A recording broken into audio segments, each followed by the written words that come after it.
Um, This meeting is being recorded. Sorry, huh? okay, so thanks again for inviting me today. Today, we're going to talk about why have a living trust and a lot of other matters related to that.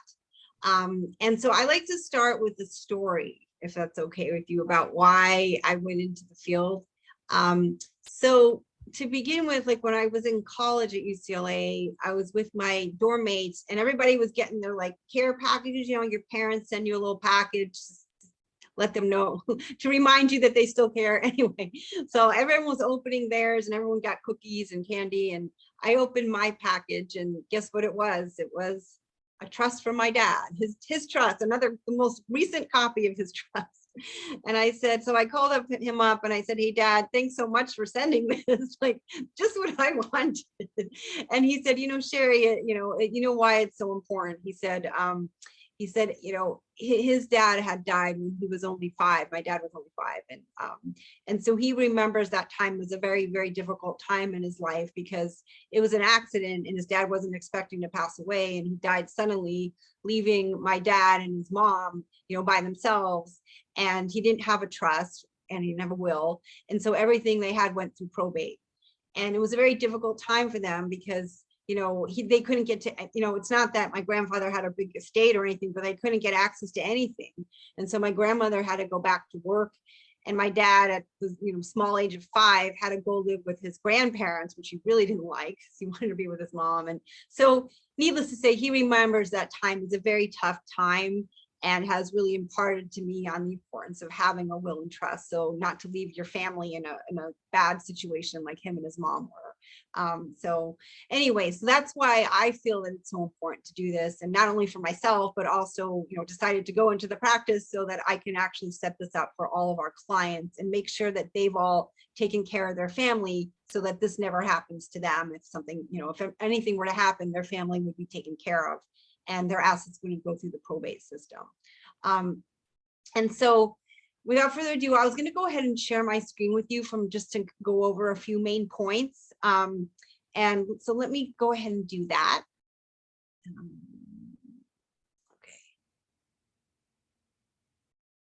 Okay, so let's see. Give me just 1 second.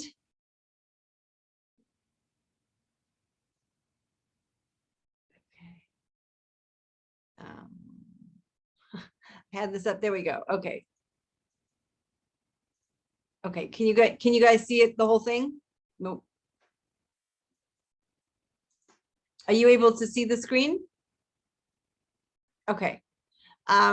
So just as I said, so just to get started, before we, you know, go into the more details, I think it's important to note, like, what is an estate plan, just to get started, like, so just so you understand like what the whole purpose of doing all this is. So really the purpose, I'm sorry. Sorry, Cheryl, we see the screen, like, and then also the next slide. Oh, okay, so let's see if I can, okay, let me stop sharing for a second. Okay, so I'm going to try one more time. Give me 1 second.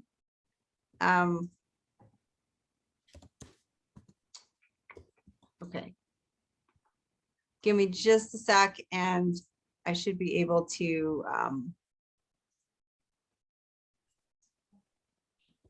okay, can you, so now I'm going to go back. Let's see if this is going to work. I'm really hoping it's going to work. Okay, share screen. Okay, this should work now. Okay. Does that work? Can everybody see that? Yes, this is good. Okay, fantastic. Okay.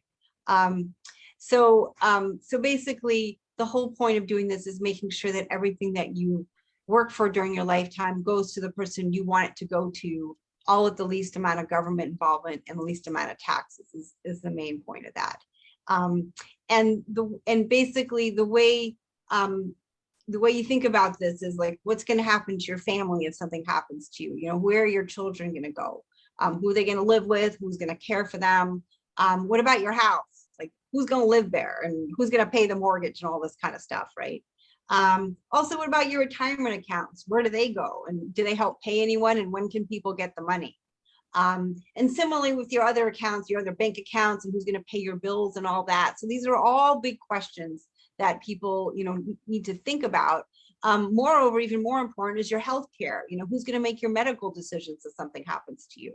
So these are all really, really important decisions. And it's all these decisions which really come together into a series of documents that are really important to have, because in order to basically answer all these questions, it's really done over the series of these 4 documents, which I call your 4 critical estate planning documents.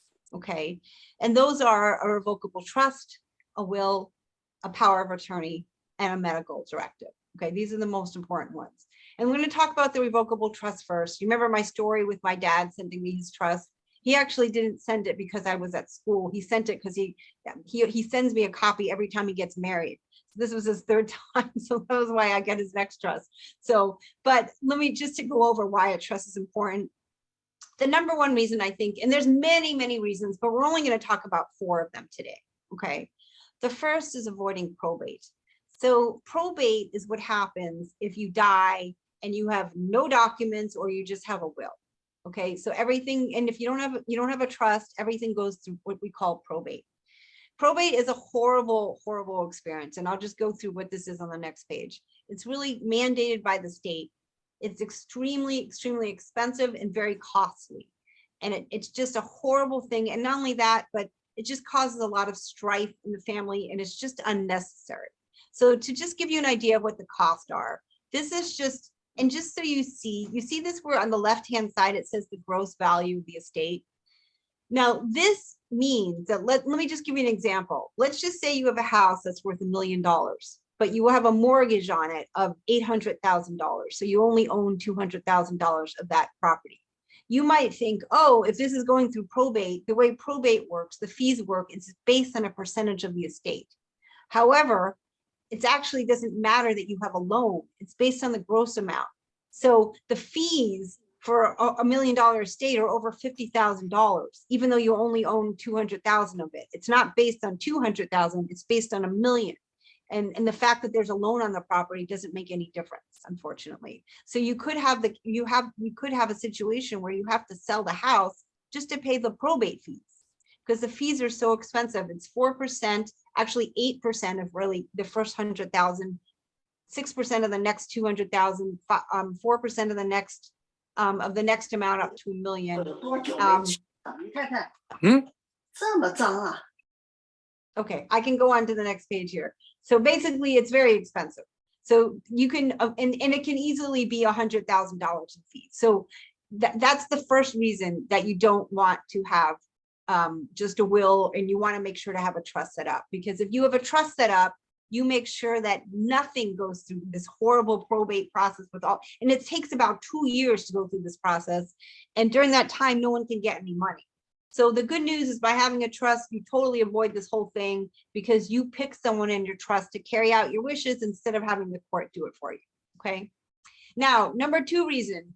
I love this picture. This guy, this judge just cracks me up. Anyway, really, a lot of people come to me and they say, hey, Sherry, I have my son, and I'm very concerned about the woman that he's marrying because I feel like she's not very good at finances. Or, hey, Sherry, I've got my daughter and I'm very concerned about the man she's marrying. He's not very good with finances. I hear it both sides. So I just say, I understand, no worries. And they're always concerned that their money is going to somehow be lost in the instance of divorce, that their ex daughter or son-in-law is going to run away with the money. So here's a way to avoid that happening, is by setting up a trust. You can actually set up special provisions to prevent your child from losing this money in an instance of divorce. So you can make sure this money stays with your child and doesn't get lost if that child gets divorced. So that's really important, and something that you can't really do without a trust. Okay. So that's the number 2 reason. The number 3 reason, and I mean, these are just the 3 reasons we're talking about. There's like 50 reasons. So I'm just highlighting the top 4.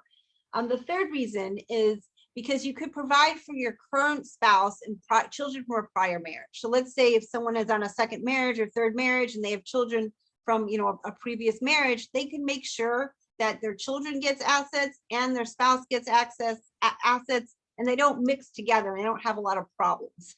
So that's very, very important. A lot of people ask me, hey, Sherry, I'm concerned that my spouse is going to get remarried later. And what if they leave everything to their new spouse? What's going to happen to our kids? Well, there's a way to make sure that your kids always get money and that not everything goes to the surviving spouse. And you can set this up in a trust. And you can do this in a way, most importantly, that you're not going to have them arguing all the time. You don't need to have your kids and your prior spouse, you know, getting into fights about things. You can set it up in a way that there's no friction and that people, you know, are able to work together. Okay. So I'm now going to move on to our final reason that I have today for setting up a trust, and that's to avoid the 18th birthday bonanza. So, and so basically, if you don't have a trust set up and you have things go through probate, the state does get a lot of money. And that's what happened with my dad's, with my grandfather's estate, because he died. Although it wasn't a big estate, you know, a lot of money went paid to the lawyers, to the government, whatever. So his mom, my dad and his mom didn't end up with a whole lot of, you know, not that there was much to begin with, but they ended up with even less. And so if you have things go through probate, and they go to a child of yours, that child just gets everything at age 18. So if someone wasn't married and has one child who's 18, they get it all then. And if they blow all the money, that's it. All your hard earned money is blown by someone who's only 18 years old and really couldn't handle money. You don't want that to happen. You don't want any money to go to anyone who's too young to get it. So, and I'm not trying to say that all 18-year-olds are too young. I have some clients whose 18-year-olds are more mature than 40 or 50-year-olds. But, you know, a lot of people are not like that. And a lot of people at age 18 are not able to handle their inheritance for the rest of their life. So they, you know, it's often helpful to have someone else looking over it for them. So you can do that in a trust, and you do that by setting up someone who's going to look over the money for them until they're old enough and mature enough to manage it themselves. Okay, so those are really the four main reasons why, you know, that four of the main reasons we chose to address why it's critical to set up a trust. And so I just wanted to also just go over some main things that people often do by accident. And I wanted to just highlight that and just remind everyone of, these are some like mistakes that people make that I think could be avoided if you were aware of them. So number one, people might set up a trust, but if they don't put anything in there, it doesn't do any good, because the trust is only so good as what's in there. So if you set up a trust, you want to make sure to put everything you own in that trust, pretty much. And so that's why we don't let our clients just go away with an unsigned trust or without an unfunded trust. In other words, we make sure they sign it in front of us, we notarize it for them, and we transfer their house into their trust for them. We don't let them do it on their own, because what I've noticed is that whenever people come to us, they say, oh yeah, Sherry, my attorney set up a trust a long time ago. They bring it in, it's not signed, there's nothing in it. I'm like, they may as well not have done it, because it doesn't do any good. So it's critical to make sure not just that you sign your trust, that you put your assets in there, because that's what's going to protect them from probate. Okay. Number two, not changing your IRA or the trust beneficiaries. So as time goes on, you know, you might say, oh, everything goes to my kids. But what if, like, you know, your kids are more mature or less mature, or you have grandkids, or you decide to change your beneficiaries? You need to make sure that you change them in your trust and or your IRA. You know, you want to make sure to keep these documents up to date, because they're only as good as what you put in there. So just for example, let's say you set up your trust and you put your mom as the person in charge, as the trustee or the executor, the person in charge of the trust after you.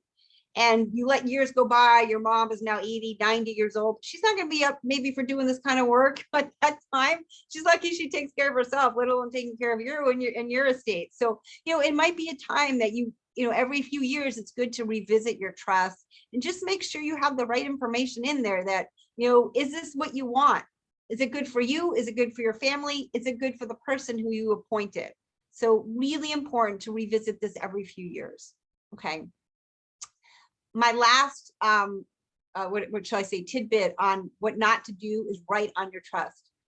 I've had clients that have come in to see me and they had their brother's trust, and their brother wrote all over the thing. And we don't know what he meant. Did he mean the written print? Did he mean some of the writing that he crossed out? I mean, and the ones I've seen like that end up in litigation. So whatever you do, don't write on your trust.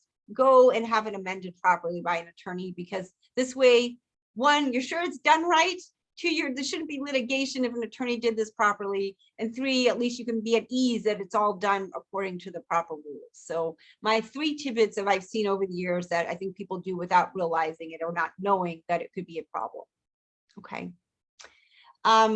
So gonna just, and then one other thing is that, as I said, it's really important to review the trust every few years. So like in terms of a birth, a death, divorce, retirement, a change in financial situation, any major life event change, you should revisit your trust, because if there's something changed and you need to change something in terms of who's going to get things or who's in charge, you really want to make sure that this is made effective in your trust. So it's really important to revisit your trust. And so those were the main points that I wanted to address today. Also, there's a little story I like to present as well, but before I tell, I have a little joke, but before I do that, I want to see if there's any questions from anyone in the group. And let me go ahead and stop sharing for a second. Let's see. Or here, I'll just leave it up. It's fine. But just want to see if there's any questions from anyone in the group.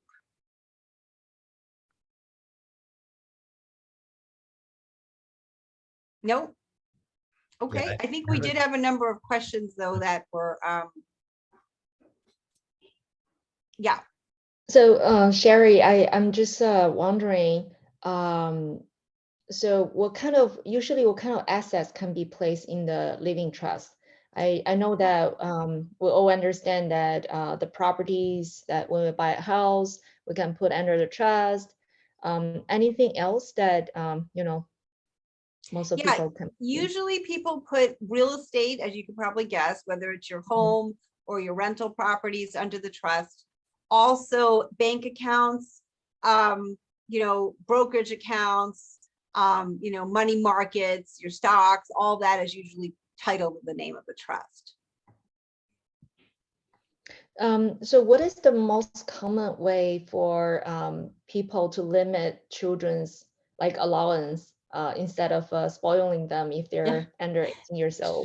Sure, Ella, good question. So this is like the big job of the trustee.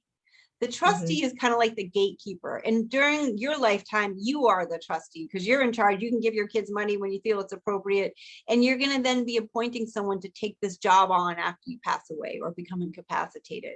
So you give them the right to kind of step in your shoes, and you use that money for the children's education, health, living, and support, what they need, but not more than what they need. So they don't need a new Lamborghini or a trip around the world when they're 18, maybe take a trip or something, but it doesn't need to be like a year long or something like that. You know what I mean? So it's kind of like the money is to be used to help them and to last a long time so that it helps them and their family.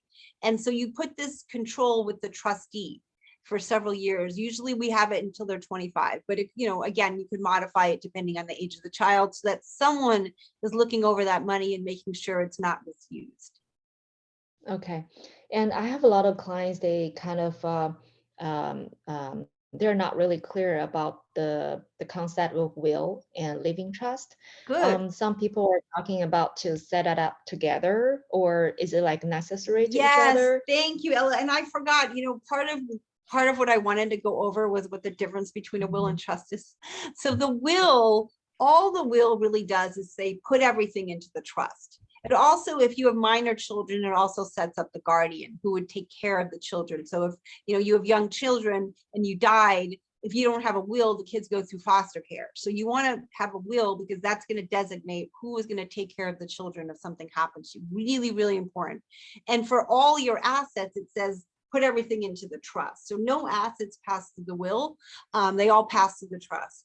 But everyone gets a will and a trust so that if there is something that's not in the trust, I don't like to use the will to get it in, but theoretically it would get in there with the will, but it does go through probate. So you don't want to use the will to get things into the trust, but basically the will says everything goes into the trust.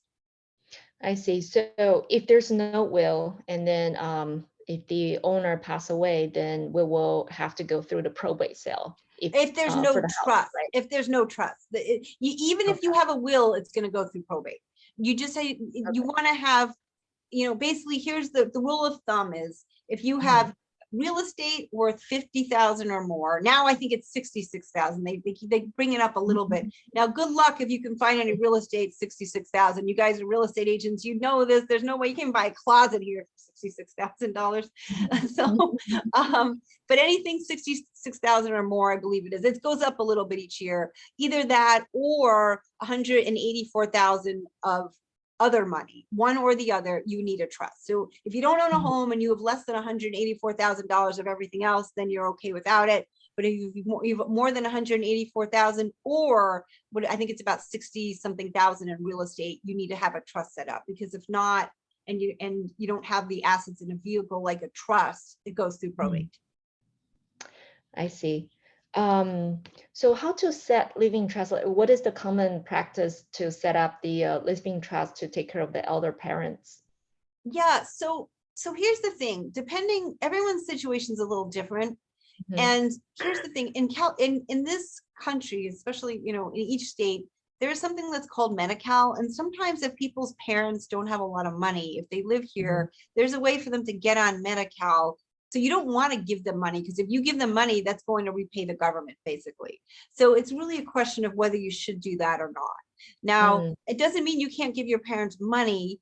It's just you want to talk to your advisor about whether or not you should do that in the trust or not, because you don't want to give them money if it's going to really just go to the government.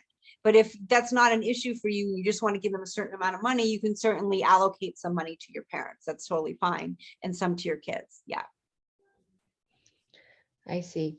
So I had a situation, it's kind of a very complicated situation before. One of my clients, she passed away without any children.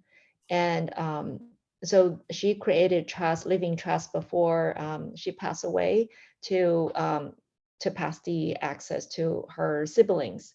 So I know that it kind of like related to the tax. There's a tax usually for I know that you mentioned a little bit about these the tax that that people are paying when they sell the home.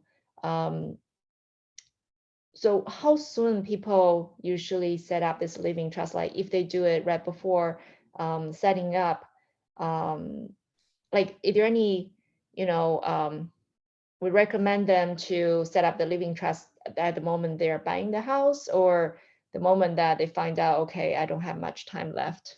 Oh no, you should definitely not wait until you don't have much time left. I mean, it's horrible. We had someone who contacted us last week and said, oh, can you, like, you know, I was in a meeting and they're like, can you come right now? And I was like talking to somebody else and the person passed away. Like they called us that day that someone was dying. It was too late to do anything. You know, I couldn't even meet with them or talk to them or anything. So you definitely don't want to wait. It's best, most people get these set up like, you know, maybe after college, when they're like, you know, they're, you know, either a lot of people do it if they happen to be getting married, if they're about to buy a house, or if they've accumulated some assets. It doesn't need to be a house and they want to protect them, or if they have children or they're going to have children, you know, all of these things. So, you know, I would say most people, you know, around, you know, their late 20s, early 30s would want to think about setting up a trust. And of course, as you get, if you haven't set one up when you're older, you should definitely consider it. Okay, I got a question from Jihu. Say, can we designate a person or people not in US and not a US person as a trustee? No, not as a trustee. We don't recommend that. And the reason is because if you do, it becomes a foreign trust and it's subject to a 30% tax. So I don't recommend that you do that. We usually highly recommend you choose either a US citizen, a US person, or a bank or a professional here to take care of that for you for that reason. That's a really good question. I actually wanted to extend it. In order to create living trust, does it require need to be US citizen or green card holder? No, you don't have to be to set it up. No, but you want to set up your backup trustee. You want to be either a US citizen or a bank or something like that, because as I said, if you choose someone outside the country, then it becomes a foreign trust, which is, you know, subject to the 30% tax and also a lot of other complicated rules and requirements, and it just costs a lot more money. Okay. Okay, I get another question from Simon asking, are there any tax incentive to setting up a trust? Example, leaving the primary residence to kids. So, I mean, yes, you definitely, if you're going to, that's a great incentive. You're leaving your primary residence to kids for sure. Yes. I mean, because if you follow all the rules and guidelines, depending on the value of the house and how much it increased in value, you can certainly get a big benefit of the property tax. And if you pass it to your kids, that's how you could get that benefit. And also there's also a saving on estate tax. So you can set up special tax savings, tax planning trust, which we do a lot, because it helps protect people from being hit by a higher estate tax. So say, like if there's trust inside, already have your kids in there, so you pass away, those things go to your kids. Like, is there any tax on that, or just... Well, so it depends. It depends, Anson. So like, it depends on the value of your estate. Mm-hmm. So that's why, as I said, we set up a trust that can help save on estate taxes. I mean, right now, the threshold for that is very, very high. But if you're not a U.S. citizen, it's actually even, you can get hit a lot earlier.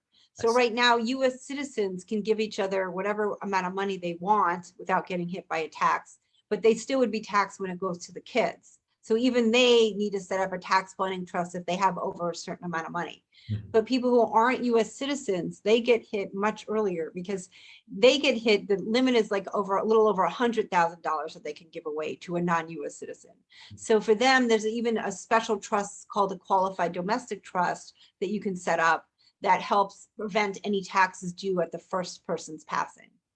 Right. So what would be the limit though, for US? Oh, okay. So, well, as I said, so if it's a non-US citizen, the limit's like a little over $100,000. Oh, no, I'm sorry. If it's a US resident living here, you get what's called the exemption. So right now it's very high. It's 12 million. So it's extremely high, but it's set to come down to 5 million in the next couple of years at the end of 2025. So, so that's something important to keep in mind. They actually almost lowered it to 3.5 million in January. And it's still been going back in the political circles, but it's right now it's scheduled on the books to come down to 5 million at the end of 2025.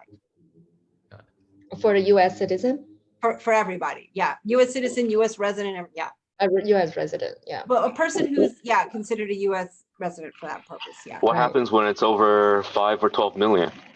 Well, then it gets hit by a 40% tax. If you pass away. So Simon, this is only if you pass away and it goes to either anybody but a U.S. citizen spouse, basically, it gets hit by that tax. So you want to plan for it. There's a number of things you can do in the trust to do that. And you can also, there's two things, you plan in that trust to do it, and then you set up additional trusts as well to help preserve the money so it doesn't get hit by so much, you minimize the tax as much as possible. And that's done through a series of other plans and trusts that you can set up. Got it. I got another question from Greg. So do wills or trusts need to be set up in the same state in which you reside? Not necessarily, but often is the case. So it depends where you live. In California, you probably want a California trust because other property, California governs its own real estate laws. So if you put your property here in a Nevada trust, good luck with that, because the California law is what dictates what happens to your property here. So that's why people usually set up a California trust for California real estate. So does it mean that if I own property in California or Nevada or Texas, and then I would just do 3 different trusts? Not necessarily. It's usually where you live, Ella. So if you live here and your property in Nevada and Washington or wherever, you usually put all the properties into your California trust, because the law that governs is the law that's here. I mean, different states have different rules for their own real estate, but California definitely has their own rules. So it's usually you set it up in the state that you live in. So Sherry, is there any drawback to actually set up a living trust? Is it a very rigid, No, what's the disadvantage not at all. Not at all. In fact, Kitty, you barely even notice that you have a trust, because during your lifetime, it's all revocable. It goes off of your social security number. You don't have to file any separate taxes or anything like that. I mean, if you need to refinance your house, they might ask you for some additional information. Or if you set it up with your spouse and you go through a divorce, you'll probably have to end the trust and start a new one. But other than that, it's revocable. So there's usually not a ton of disadvantages. Can I circle back to the subject just now you mentioned about the foreign trust? So if the person that's setting up the trust is a US resident, but the people that actually receiving the asset inside the trust, they are not US residents, what is going to happen? That's okay. That happens all the time. It doesn't mean anything. It's just if it was subject to a state tax, it would have been subject regardless of who's receiving it. So yeah, it's no problem for people in other states to get money. That's fine. And other countries, that's fine. Okay, so just the trustee, the trustee is the critical one that needs to be a US person. Yeah. Okay. Or bank or something like that. Yeah. Okay. Good questions. I know, I think there were a few more questions, right? Looks like we got another question in the chat as well. I can't see what it is, but let's see. So sure, just now that you mentioned about the receiving person is actually can be anywhere. So how about, and also Ella was mentioning like they have a state like from the other state, like taxes or other thing. But how about if the asset is actually from a different country? So it's a US citizen living in California, but they have a property in Malaysia. So should that one be in the trust too? Good question, Kitty. So it's going to depend. It gets a lot more complicated. So what we usually recommend people do is reach out to an attorney in Malaysia and find out what the law is there and get their advice, because the law that governs is the law where the property is located. So you want to find out what that attorney recommends you do. If they suggest you put it in the trust, then that attorney would work to help to put the asset into the trust in California, and the two attorneys would work together. But often is the case, it's not the law that way, and that it's much more preferential to set up a will in the other country. But it just depends. So it just depends what country it is. And that's why you should always have someone check with a local attorney in that country so they can advise for the proper distribution. Okay. There's a question that actually I remember when a client was asking. Is a little bit tricky. He was saying that basically they were being told that when they're setting up the living trust, basically they just put their own name as the trustee. Is that a good way to do a practice? Yes, we almost always do it that way because you want to be in charge of your own assets. You don't want someone else in charge. The only time I usually ever have someone else in charge is if someone's like incapacitated or very elderly. Like I have like a 95-year-old come in and she's like, I don't really want to do this anymore. I'm going to put my son in charge. But otherwise, usually people are always in charge of their own money because you earned it. You shouldn't have anyone else in charge of it. Yeah. Okay, got it. Let's see.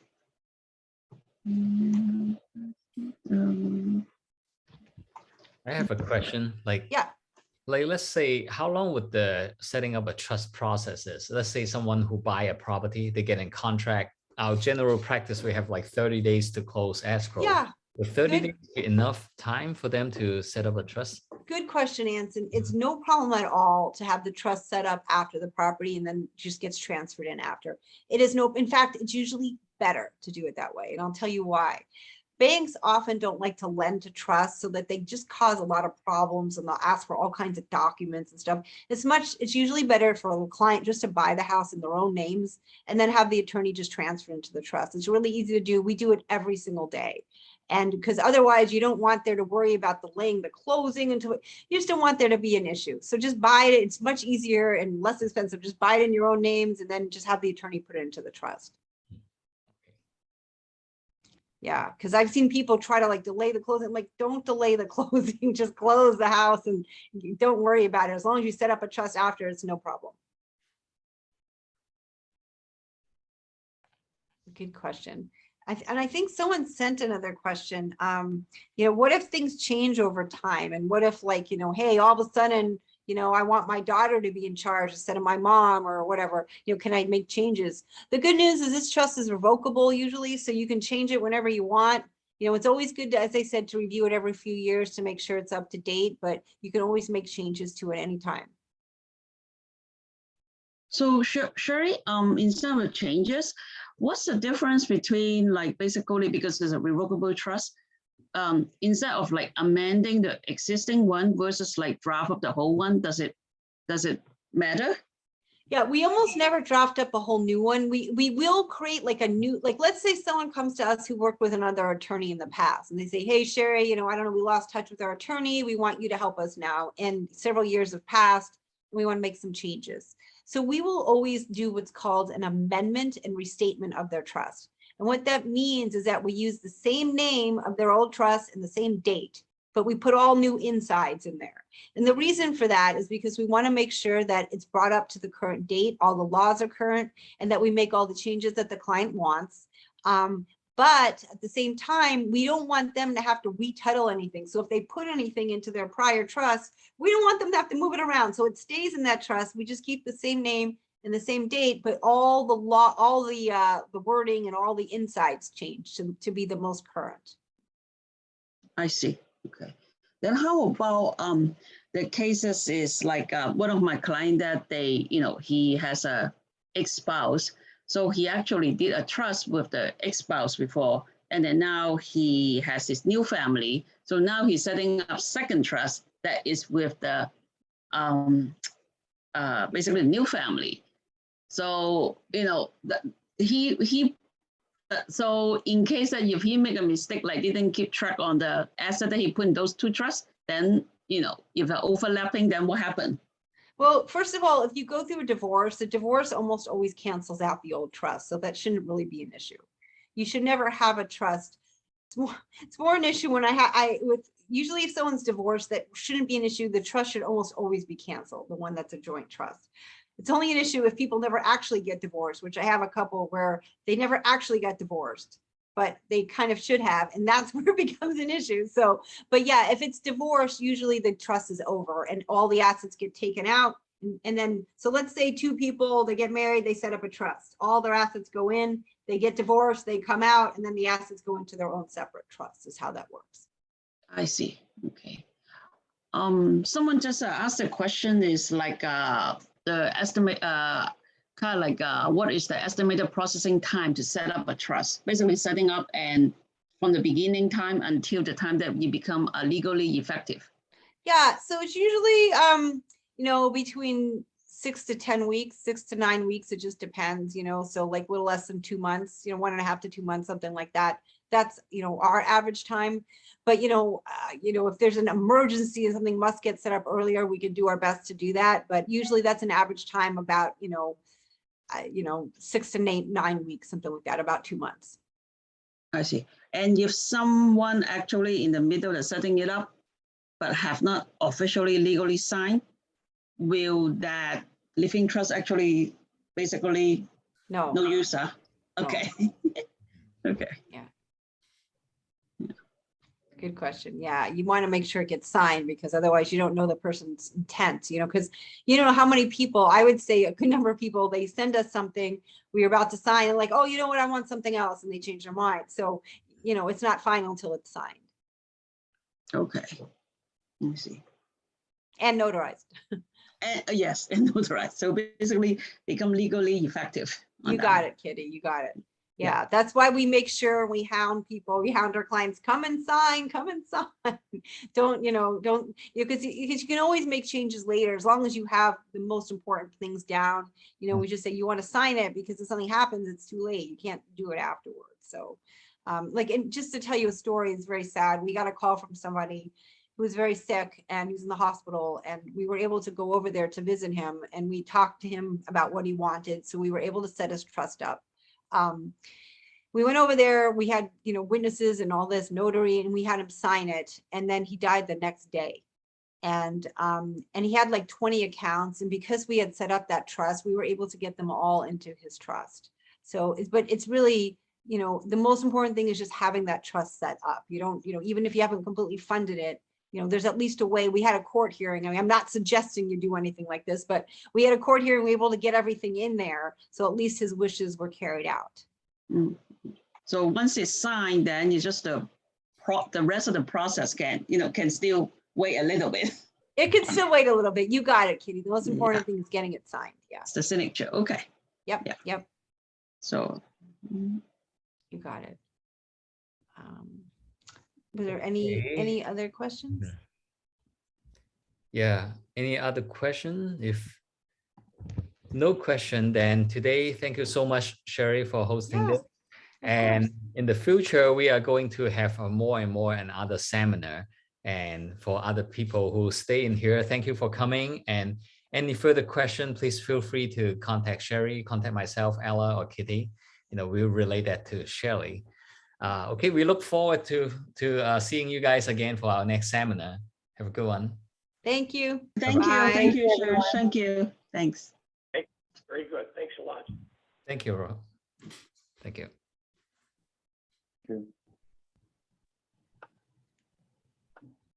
Thank you very much. You're welcome.